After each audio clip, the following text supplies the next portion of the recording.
এবং এপি সদস্য মহাশয়, বাগান পঞ্চায়েতগণ, বিভিন্ন স্থান থেকে আগত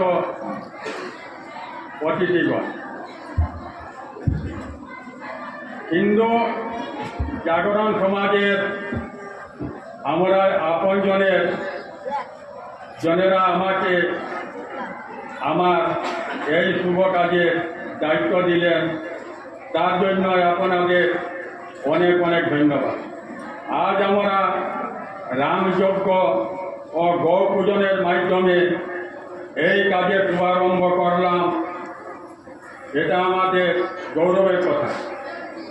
আমাদের জাতির মধ্যে আজ নবচেতনার উল্লেখ দেখা যায়।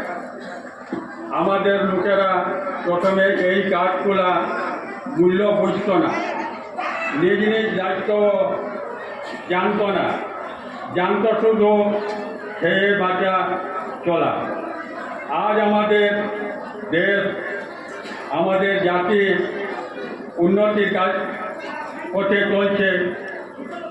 আজ আমাদের সরকার সবকে সাথ সবকে বিকাশ এই ধারণা নিয়ে চলেছেন, যার দরুন শিক্ষা, স্বাস্থ্য, সমাজে বিকাশ হতে চলেছে। সাথে আছে আমাদের ধর্ম।